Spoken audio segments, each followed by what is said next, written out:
We want to go a little bit further down, and we want to talk a little bit about the acute complications of diabetes mellitus, and we want to talk about the one associated with type 1 diabetes, which is diabetic ketoacidosis, and the other one associated with type 2 diabetes, and this is hyperosmolar hyperglycemia. And I said before that this only occurs, diabetic ketoacidosis only occurs with type 1 diabetes. I know everybody has seen some cases where people with type 2 diabetes, if they develop sepsis or they haven't taken medications for a long time, may develop mild diabetic ketoacidosis.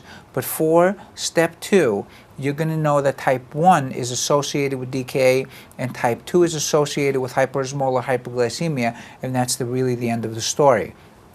Now we want to go and I want to give you 2 cases and just make sure you understand a couple of concepts here. So a 19-year-old man comes to the emergency department with increasing weakness and with lethargy for 2 days. He has been complaining of being thirsty and going to the bathroom to urinate constantly. His temperature is 101, so it's a little bit elevated. His blood pressure is on the low side, 98/64. His pulse is elevated, 130. His respiratory rate is elevated at 28 per minute. He's lethargic. Physical examination shows no jugular venous distension, equally round and reactive pupils, and clear lungs. The heart shows regular rate and rhythm but is tachycardic, and the abdomen is benign. Neurological examination shows no obvious focal deficits. So, a couple things on the labs. You'll notice that his sugar is 426, so that's definitely elevated. His potassium is high, 6.1. The upper limits of normal of potassium is about 5.5, so this is elevated. His BUN is elevated, and his creatinine is mildly elevated. His bicarbonate level is decreased, it's 12. A normal bicarbonate level is 24. And then his sodium is 130 and his chloride is 100. So let's analyze a couple things here. So this guy's 19 years old with a comes in lethargic and all that stuff. So he's got diabetes, and just from the age group, you know that this is likely going to be type 1 diabetes because he's young. He's 19 years old, likely, right? We don't know for sure. We're going to find out now. So a couple things that you notice, his sugar's high, but it's not tremendously high, and this is typical for diabetic ketoacidosis. You don't see sugars in the thousands. That's something you see with hyperosmolar hyperglycemia. In diabetic ketoacidosis, you usually see sugars in the 400s, in the 500s. You also notice a couple of things more.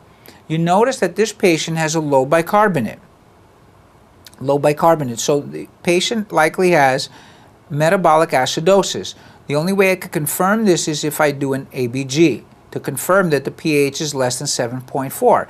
But I could do one more thing here. I could measure the anion gap. The anion gap in this patient is 130, the sodium, minus the chloride plus the bicarbonate, right? And that works out to be something like 18, right? So 112, if you subtract that from 130, right, that's 18. A normal anion gap is 12. That's the normal anion gap. I don't like to use the potassium. You don't have to use the potassium. It makes things easier. And if you don't use the potassium, a normal anion gap is 12 or less. This patient's anion gap is 18. So this patient has a high sugar with an elevated anion gap and a low bicarbonate. He likely has diabetic ketoacidosis. This wouldn't happen in hyperosmolar hyperglycemia because they don't develop an acidemia. They don't develop high anion gap acidosis. You also notice a couple of more things that we may be asked on the boards for. One thing is they ask about this, the BUN creatinine. So you could see a couple things here. You notice that the BUN is really elevated, but the creatinine is not so much elevated, and that usually occurs in prerenal azothemia. Prerenal azothemia, when you have a ratio of BUN to creatinine over 20 to 1, it's usually prerenal azothemia. Usually, but not always, but that usually points to prerenal azothemia. Now, in this patient, they may ask you, what is the only type of cause for this patient's elevation in BUN creatinine?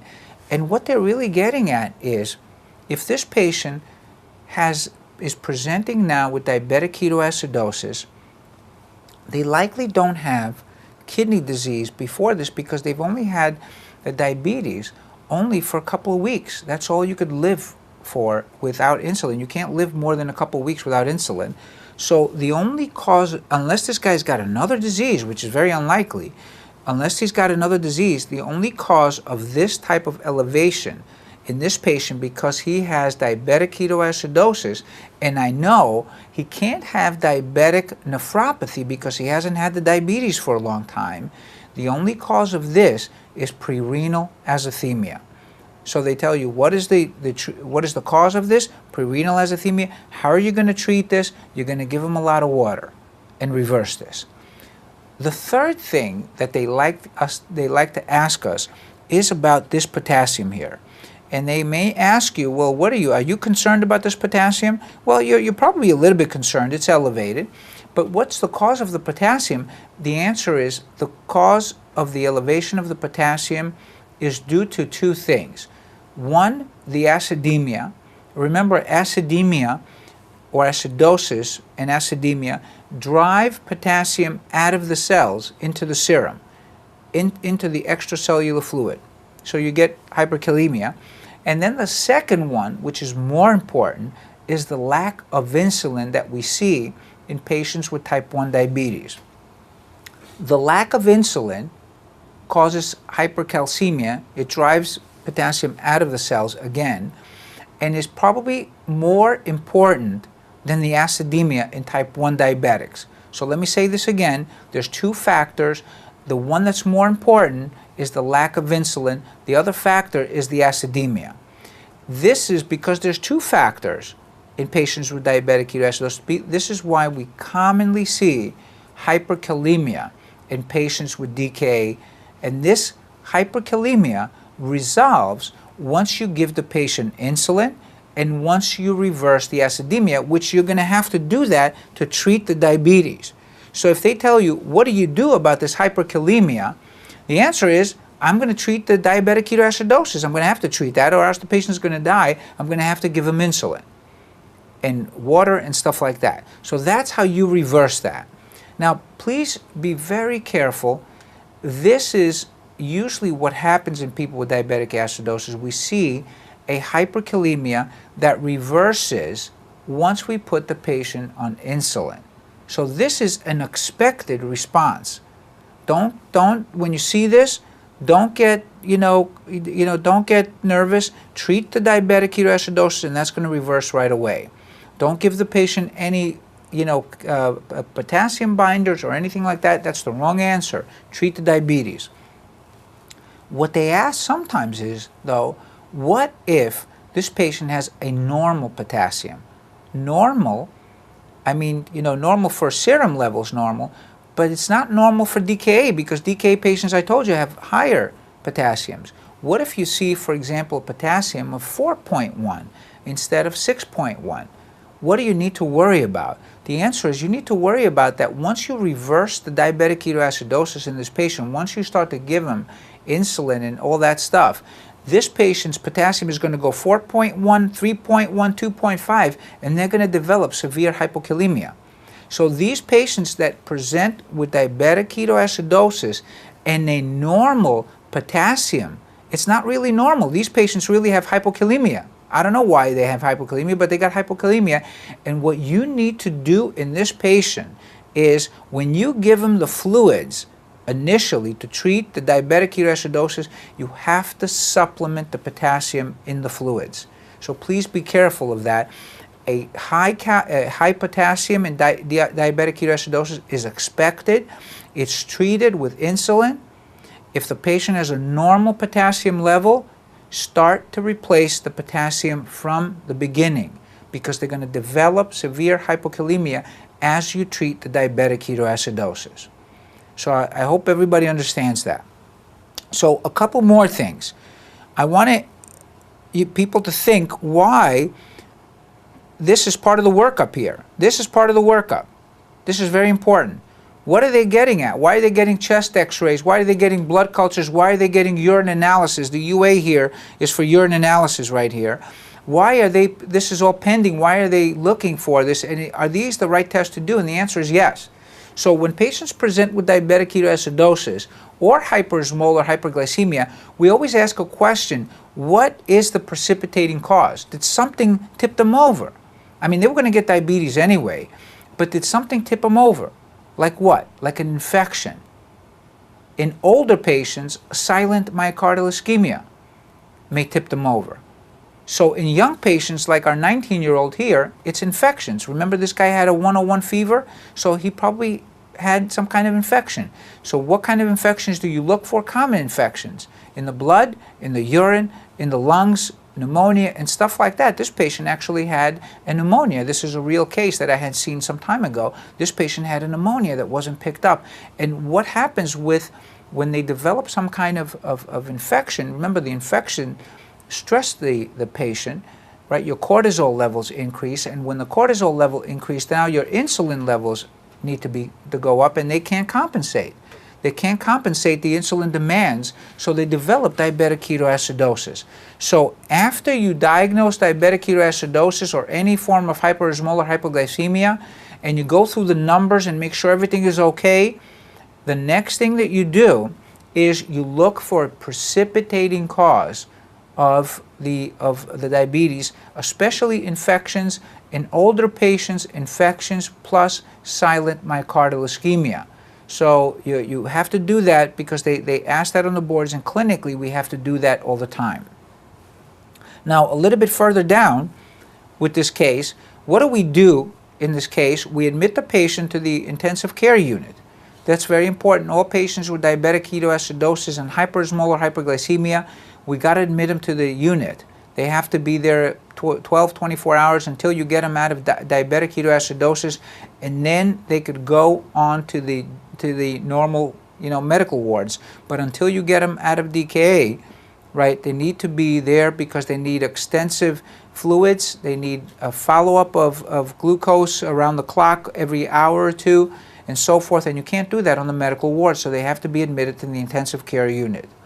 The treatment of this disease, the number one treatment, and I've highlighted it here, right, is insulin, right? The number one treatment is insulin. That patient has to get IV insulin, and once the patient comes out of diabetic ketoacidosis, they'll get subcutaneous insulin for the rest of their life.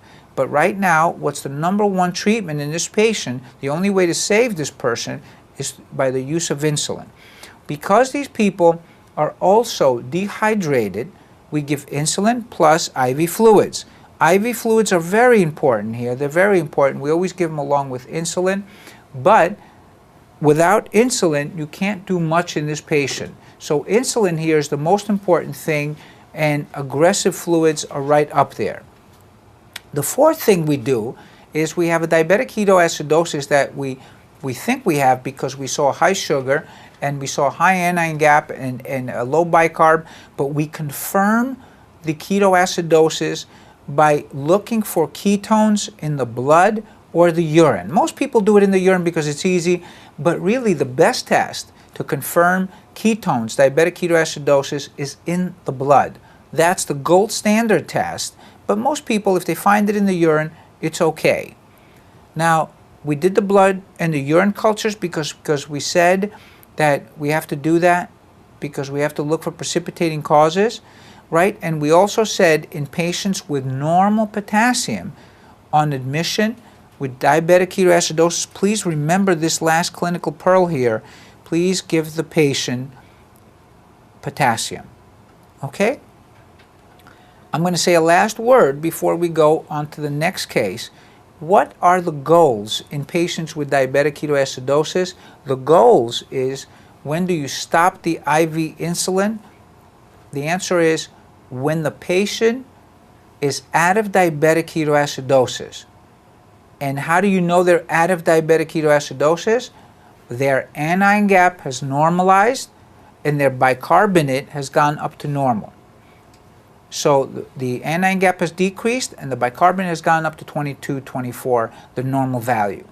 Now, both the bicarbonate and the anion gap are one and the same thing, right? They're relative to each other. So when one goes down, the other goes up. So that's a way to figure out if the patient is, if you're treating the patient well and the patient is coming out of diabetic ketoacidosis. Please be careful. They ask a question about, well, what do you do if the patient's sugar starts coming down once you give him insulin? So let's say, 5 hours later, the patient's glucose now is 200. What do? They still have an anion gap, right? They're still, the bicarb is still 14. Maybe it's not 12, it's 14. They're still in diabetic ketoacidosis. You don't stop the insulin. What you do is, if the sugar starts to come down, you add glucose to the fluids. You give them D5, glucose in the fluids, and you continue the insulin. So please be careful. We don't stop the insulin unless the anion gap is normal and the bicarbonate is normal. That means the patient's out of DKA. We don't stop it because the sugar's low. We give them glucose. Remember, diabetic ketoacidosis is really about ketosis. It's not about a glucose level. It's about breaking down lipids. That's what you want to get the patient out of, this acidemia, the ketosis. And the only way that you could do that is when you've done that when the bicarb and the anion gap are normal. Now, the second case is a little bit different. A 62-year-old man is brought to the emergency department by his family because he is confused. His wife has not noticed any fevers, chills, nausea, or vomiting. He appears very lethargic. He's arousable but responds incoherently to questions. He's only oriented to his name. His temperature is okay. His blood pressure is 102/62. His pulse is elevated and he's orthostatic. His respiratory rate is 18. His lung examination is normal. His heart has regular rate and rhythm, but it's probably a little bit tachycardic. There are no focal neural signs, and the rest of the physical examination is unremarkable. So let's go into the lab. So the glucose now, look at this. Compare that to the prior glucose in diabetic ketoacidosis. Look at this. This is the typical glucose that you get with people with hyperosmolar hyperglycemia. Over 1,000. Remember, people with hyperosmolar hyperglycemia, they have very high levels. When you see over 1,000, it's usually type 2 diabetes with hyperosmolar hyperglycemia. The potassium is normal. The BUN creatinine is elevated. And now you say, okay, well, this looks like prerenal azotemia, but I'm not sure, because if this guy has type 2 diabetes, he could have pre-existing renal disease. So you're not sure here. It's not 100%. The only way you're going to find out is when you give them fluids. If it reverses totally, well, it's prerenal azotemia. If it doesn't reverse, then this patient has some kind of kidney dysfunction, probably diabetic nephropathy, even though he never had diabetes before. Remember, you could have this years without any symptoms, and it could cause microvascular complications long before the diagnosis is made by the physician. The bicarbonate is 24, that's normal. The sodium is 130, the chloride is 100, and when I do the anion gap, I take 130 and I subtract 100 plus 24 from that, and my anion gap now is 6. That's normal. Less than 12, it's normal. The ketones are negative in this patient, so now I've diagnosed hyperosmolar hyperglycemia in this patient. Now look at this. They got the blood cultures now and the chest x-ray here, the urine analysis and all that stuff, looking for precipitating causes, but they got one more thing, because this guy's an older guy, right? He's in his 60s, an older individual, is not the 19-year-old guy. They got an electrocardiogram, and this is the right thing to do, to look for silent ischemia. We always look for these kind of scenarios in patients presenting with diabetes, something that precipitated the diabetes. So what do we do further on this guy? Well, we admit this guy to the ICU, and believe it or not, this patient, because of the advanced age, because these patients with type 2 diabetes and hyperosmolar hyperglycemia usually have comorbid conditions. It doesn't occur in patients that are 19 years of age. It occurs in, like this guy, 60-something years of age, and these patients have comorbid conditions. This disease, hyperosmolar hyperglycemia, has a worse prognosis than diabetic ketoacidosis. The reason is because it occurs in patients with comorbid conditions, and it has a worse outcome when you compare that to diabetic ketoacidosis that usually occurs in young people, and these patients rebound really quick. So I didn't say type 1 diabetes is better. I said diabetic ketoacidosis as a presentation of diabetes has better outcomes than hyperosmolar hyperglycemia because this population has comorbidities. After we admit the patient to the ICU, we aggressively give the patient IV fluids. Now, because this is an insulin-resistant state, it's not insulin-dependent state like type 1 diabetes, aggressive fluids are the most important thing when patients present with hyperosmolar hyperglycemia. Yes, we give these patients a little bit of insulin, but they don't need a lot of insulin like type 1 diabetics need. These patients reverse right away, even if you give them some fluid sometimes. You'll see that after a couple of liters, their sugars have come down from 1,100 to 400 very, very quickly just with fluid management. So look at that. Yes, they'll need a little bit of insulin. Insulin is good, but you can, these patients, one of the most important thing right away is to give them a lot of fluids back because they're usually severely dehydrated, at least 4 to 5 liters down. We did the EKG, right, to rule out silent ischemia. This patient had nothing like that, and we did the blood and urine cultures, which were very important to rule out any causes that precipitate diabetes. Now remember, this patient would have gotten diabetes anyway, has diabetes, but you say, why now? Why did this patient present now with this severe form of diabetes? And the answer sometimes is some type of infection, some type of myocardial ischemia, so please look for that. Now, a little bit further down, those are the acute complications. We want to talk about chronic complications, and these are very important. There's studies that multi-million-dollar prospective trials that look into these chronic complications because diabetes mellitus is such a profound disease, and if people have read all the news and the studies, they say that diabetes in this country is like an epidemic now. So chronic complications involve two types of groups of diseases: the microvascular complications and the macrovascular complications, like peripheral vascular disease and so forth. Please remember that in terms of tight glycemic control, the evidence has shown 100% that it's the microvascular complications that if I do tight glycemic control, those are the ones I could prevent. So if they ask us on the boards, if you're doing tight glycemic control on a patient, which complications are you hoping to stabilize and to not have later? The answer is only the microvascular complications. Macrovascular complications, there's some studies that show yes, some other studies show that it probably doesn't have an effect on them. There's other parameters, they kind of have a life of their own. So look for microvascular complications in patients and do tight glycemic control to prevent these. There are three types of microvascular complications. The first one is the neurological, the diabetic neuropathy. And the most common one that we see is the peripheral. That's the most common one, the peripheral neuropathy that sometimes involves the distal extremity, so they call it sometimes stocking and glove neuropathy because it involves the feet and the hands. So that's the painful peripheral neuropathy that we most commonly see. Then the other type of neuropathy that we see is the mononeuropathy. So that's a single nerve affected. So for example, these patients sometimes present with a wrist drop, a foot drop, or more commonly, if it affects the cranial nerves, it's cranial nerve 3 that's mostly involved. So these patients present sometimes with ptosis.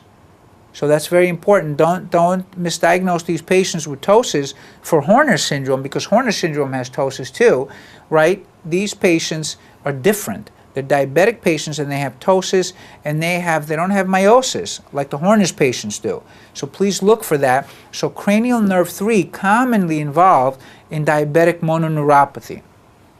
And then the third type is autonomic neuropathy, right? So this is the hypotension that sometimes these patients get, erectile dysfunction, gastroparesis. These are all forms of autonomic neuropathy. So any one of these can be prevented if you do tight glycemic control. The second microvascular complication involves the renal complications or diabetic nephropathy. This is also a major cause of morbidity and mortality. There's more patients on end-stage renal disease and hemodialysis from diabetes than any other disease in this country. Hypertension is the other one that comes close, but diabetes is probably more profound in this case. So most of the patients that we see in end-stage renal disease in this country probably have had diabetes of some type, type 2 diabetes of some type at some point or another. And the renal complications are the ones that are one of the most important ones that we try to stabilize because of the morbidity and mortality associated with them. Now, they may ask us on the boards, well, how could we pick up early diabetic nephropathy? What they're really asking is, how can you pick up diabetic nephropathy at the earliest stage, at the earliest part of the nephropathy, so you could initiate treatment and you could do the right things early on? And the answer is to look for microalbuminuria in the urine. Look for, it's a specific test in the urine, microalbuminuria. Okay, now if a patient has macroalbuminuria, they're going to have microalbuminuria. You want to do this test if you see no protein in the normal urine analysis. You want to look for microalbuminuria because you could be missing macroalbuminuria.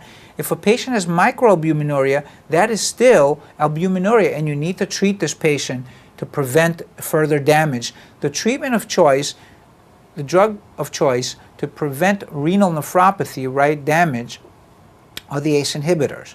So once we find a patient with microalbuminuria, or even worse, macroalbuminuria, you put them on an ACE inhibitor.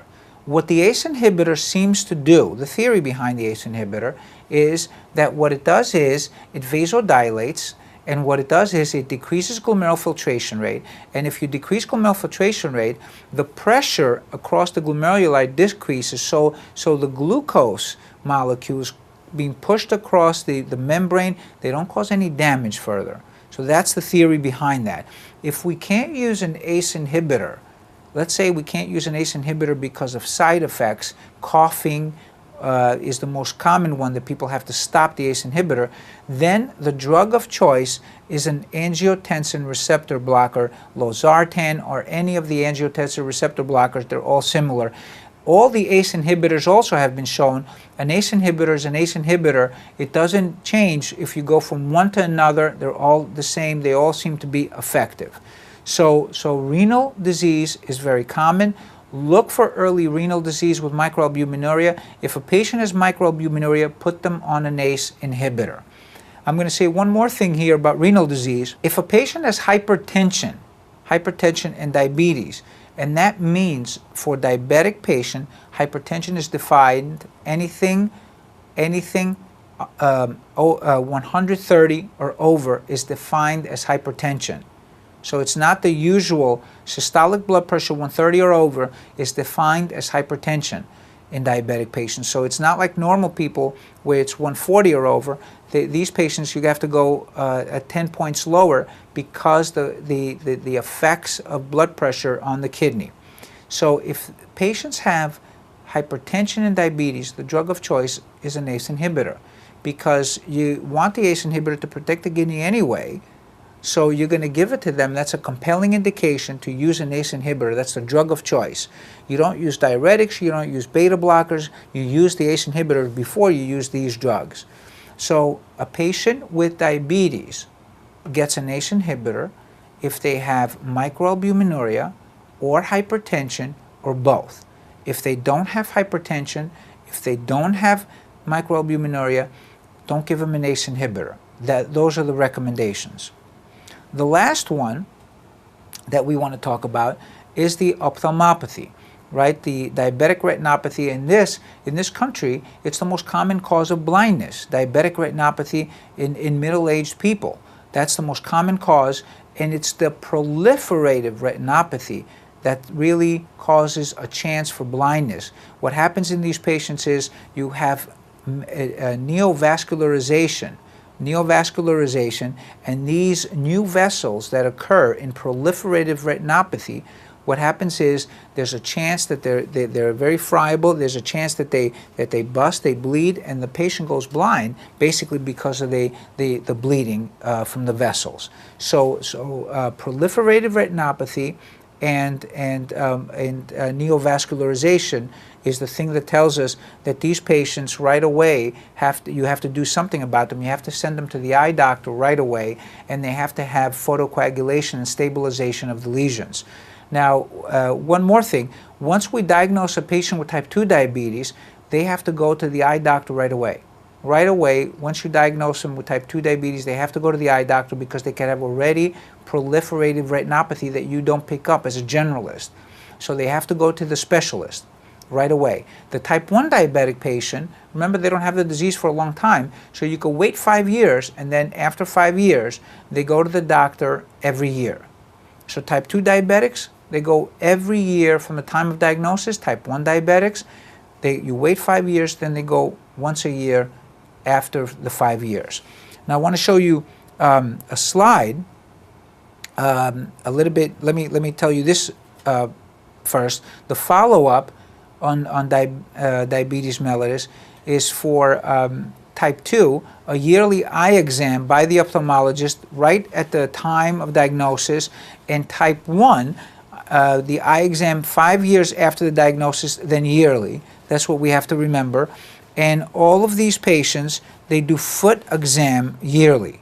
Foot exam yearly because what happens is we don't want them to have any skin breakdown in the feet. That's a very common area where there's decreased circulation, and they could get infected and then develop cellulitis and have a foot amputation and so forth. So foot exam also is another part of the annual screening exam that we do in the follow-up in patients with diabetes mellitus. So I want you to look at this and just a little bit know this in case they give it to us on the boards. So when they show you a retinal exam, and an eye exam on a patient, and you see a combination of look at this, these areas here of bleeding. These are areas where this patient's had bleeding, and then you see these other areas, these yellow areas, where basically these are old areas. These are sometimes referred to as cotton wool spots and stuff like that, where basically these patients develop old bleeding and then fibrosis over them. When you see scattered lesions like this could only be diabetic retinopathy. So fundoscopic exam that shows multiple lesions of bleeding and evidence of old lesions, these cotton wool spots here, this is old fibrosis and edema, right? This patient has diabetic retinopathy. Now, it's only the proliferative retinopathy, though, that could cause blindness. So it's only those lesions that you stabilize. You stabilize by photocoagulation. If they have what is called background retinopathy, what this patient has, these cotton wool spots, these bleeding stuff and stuff like this, as long as you don't have neovascularization, you don't worry about bleeding in this patient. And all you have to do in this patient, if they tell you the exam shows bleeding, edema, but no neovascularization, all you have to do is you got to control this patient's sugar very well. You got to do tight control in order to stabilize this so it doesn't get worse and they don't develop proliferative retinopathy. So a couple of other concepts just to finish off with diabetes mellitus. I want to talk a little bit about the Somogyi phenomenon. Somogyi phenomenon, we don't see it that much anymore because we use different types of insulins now. I told you the glargine insulin and so forth, but people using the NPH and the regular insulins commonly see Somogyi phenomenon, and all the Somogyi phenomenon it really is rebound morning hyperglycemia. Rebound morning hyperglycemia. So this patient wakes up in the morning with hyperglycemia, and this is rebound due to what? Because the patient has been hypoglycemic during the night. So what they're really saying is, be careful of morning hyperglycemia, because it could be a rebound phenomenon because the patient has been hypoglycemic during the night because you're giving them too much insulin. So what do you do when a patient comes to you with morning hyperglycemia? You don't increase the amount of insulin at night. You don't think, to take care of that by increasing the insulin at night. What you do is you stop the insulin, you decrease the insulin at night by about 4 to 5 units until you sort out if the patient really has hypoglycemia in the morning hours. The way to do this is you basically make the patient wake up in the middle of the night, and they wake up and they check their sugar, and if their sugar is really low in the morning, it's a Somogyi effect. If it's elevated during the night, then it's this other thing called the dawn effect. The dawn effect is really true hyperglycemia in the morning, and basically what the dawn effect is that the insulin that you're giving is too little and you're giving it too early. So in the morning hours, the effect has kind of gone away and the sugar's gone up. But the patient that comes to you in the morning, they don't know if it's the dawn effect or the Somogyi effect, right? They come to you with morning hyperglycemia. That's all you know. You don't know if you're giving them too much insulin or too little insulin. So what do you do always? You cut down the insulin at night to make sure it's not hypoglycemia, because if you don't do it, the patient goes into hypoglycemic coma the next time this happens. Never wakes up. So with morning hypoglycemia, cut the insulin at night, especially the NPH. Make the patient wake up in the morning, check their insulin, check their sugar levels, and make sure you know what you got. If it's the dawn effect and you've documented it, then you go up on the insulin. If it's the Somogyi effect, you have to cut down on the insulin and keep cutting down.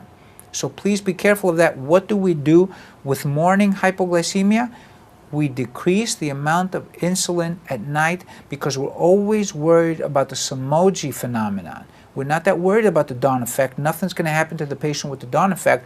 We're concerned about the Somogyi phenomenon that may kill the patient if we continue to give them too much insulin. So morning hypoglycemia, cut the insulin at night by 4 or 5 units.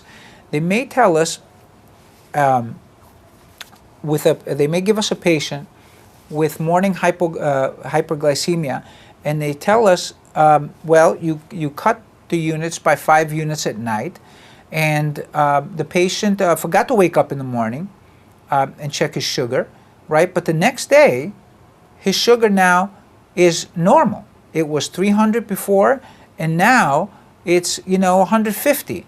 It's not great, but it's not 300. So they're trying to tell you it was the Somogyi effect. If you cut the units down by 5 units, right, at night, and then in the morning time, the guy wakes up now and instead of 300, it's 450, right? Now it's the dawn effect. So even just by that, what happens to the patient's sugar the next day, from the morning glucose, just by cutting down the amount of insulin at night, the effect in the morning, exactly what's going on, just but what's going to happen, what happens to that glucose over the next couple of days. The Somogyi phenomenon occurs because you're giving too much insulin at night. So 3 o'clock in the morning, the patient's glucose is low. They're developing hypoglycemia. They don't remember it though because they're sleeping. In fact, some of these patients have nightmares. They have really bad nightmares, but they don't remember the hypoglycemia at night. In the morning hours, once the hypoglycemia sets in, you have the surge of counter-regulatory hormones like growth hormone, cortisol, glucagon, and all that stuff. And these counter-regulatory hormones, they bring the glucose back almost to normal, because if they don't, the patient's going to die. But what happens in the morning hours now, the insulin levels have weaned off, and you get the surge of glucagon, growth hormone, and stuff like that, and now the sugar goes from low to normal to high, and that's the rebound effect that you see with the Somogyi phenomenon. So please remember that when they give you patients with morning hyperglycemia. The honeymoon period is a very interesting phenomenon. People with type 1 diabetics sometimes present with diabetic ketoacidosis, and then after you take care of their diabetes, you take care of a possible infection they have or something like that, the patient starts taking insulin, and the insulin needs go down. They go down because this patient has residual beta cell mass. So this is called the honeymoon period. The residual beta cell mass that the patient has, they have some production of insulin still, despite the diabetes, right, is what the honeymoon period is. And what you have to do in the honeymoon period, you have to realize that, because the patient will be calling you and telling you, hey doc, I'm hypoglycemic, and you're giving me the amount of insulin that I was doing well before, but now my sugar's in the 50s and the 60s and stuff like that. And what do you have to do with the honeymoon period is you basically have to decrease the amount of insulin, but not stop it totally, because they'll eventually get type 1 diabetes, total type 1 diabetes, and they'll go into decay later and present in decay again to you.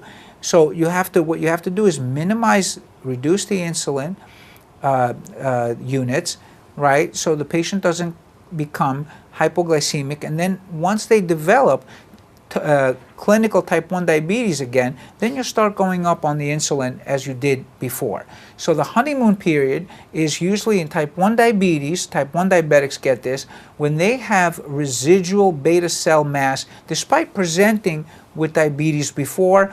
Once you take care of the infection, now you have some residual mass, or you take care of the diabetes, you have some residual mass of beta cells there that still function. That's what usually happens, and in those cases, you have to decrease the amount of insulin that you give to the patient in order to prevent hypoglycemia, but not stop it totally, so in the long run, they don't go back into diabetic ketoacidosis. Going now from hyperglycemia and diabetes to hypoglycemia, we need to know a little bit about the etiology here and the definition and how to work up a patient with hypoglycemia. They may give us a question on the boards about this. The definition of hypoglycemia is not just a low sugar, but it's a triad of a low sugar plus symptoms consistent with hypoglycemia. And then the third thing is that these symptoms reverse when you give the patient some form of glucose. So the hypoglycemia means low sugar, means symptoms consistent with hypoglycemia, and then reversal of the symptoms with some form of sugar. That's the exact definition of hypoglycemia, and these are the kind of patients that we're talking about here. So the etiology is simple. You're either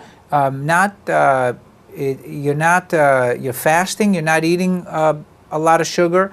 This is fasting or postprandial hypoglycemia that we see now when people eat like a lot of protein and not a lot of carbohydrates. And then we see some other rarer forms of hypoglycemia like insulinoma and factitious hypoglycemia, usually from insulin injection.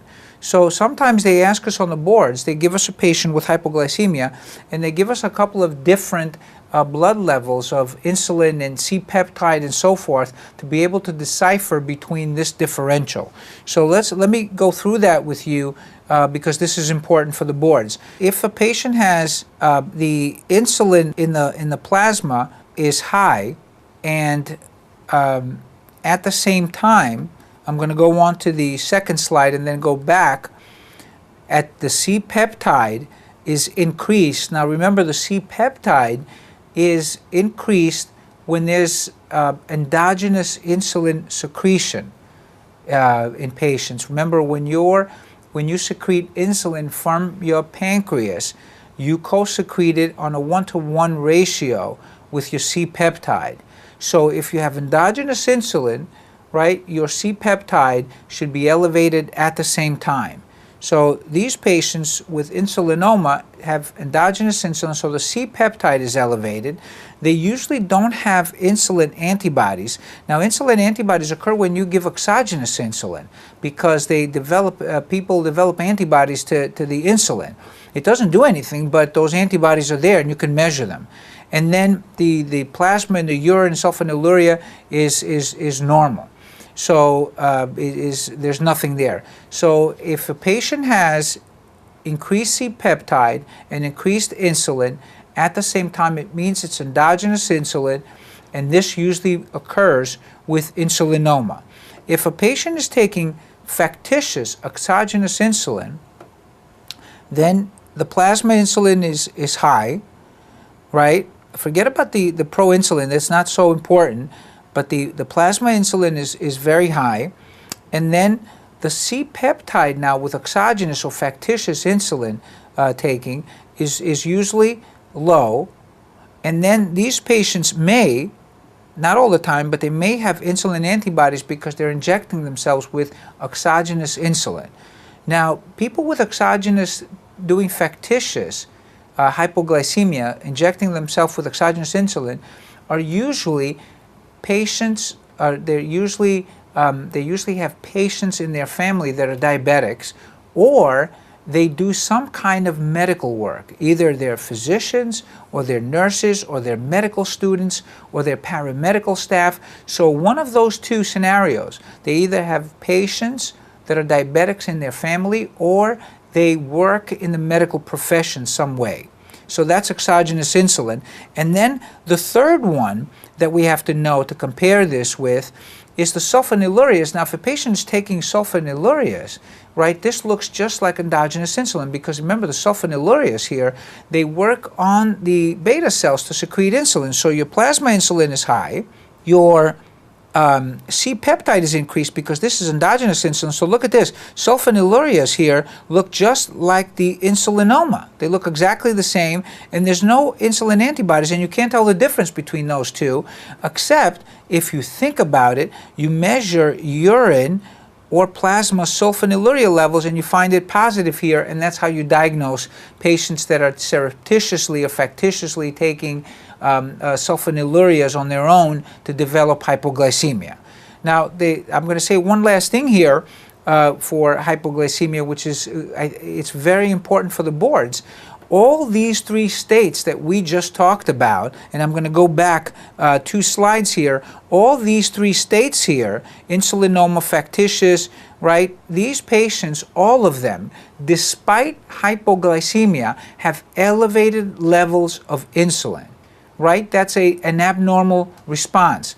If a patient has fasting hypoglycemia, this is normal. Somebody, forgot to eat on rounds in the morning or something like that, and they develop hypoglycemia and they get a little bit, jittery. And if you measure their sugars, it's in the 50s or the 40s. But if you measure their insulin, because it's an appropriate response, it's always low. So people with low insulin plus hypoglycemia, this is fasting hypoglycemia. You don't have to do anything about that. Just tell them to eat frequent snacks throughout the day so they don't develop that. But the abnormal response, where you really have to generate a workup with the C-peptide and the insulin antibodies, is when you find a low sugar hypoglycemia plus an elevated insulin. That's a paradoxical response. It shouldn't occur, and it only occurs in the face of an insulinoma or factitious insulin injection or exogenous sulfonylurea taking and stuff like that. I'm going to say one last thing here before we move on to other diseases. And if a patient presents with hypoglycemia from sulfonylureas, because most sulfonylureas are they're 24 hours, sometimes 48-hour action, those patients all have to be hospitalized. So this is common in older patients where they took the wrong medication. If taking one glipizide tablet, they took two because they thought it looked like something else. So it's very common in the older population to bring the patient in the emergency room with hypoglycemia. Now, if you don't remember this, that these are long-acting medications, if you send that patient home after you reverse the hypoglycemia, this patient will develop further hypoglycemia a couple of hours later home and may never get back to the hospital.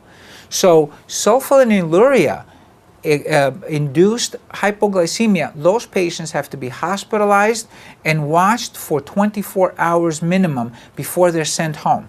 If somebody gets hypoglycemia from insulin, I mean, they made a mistake.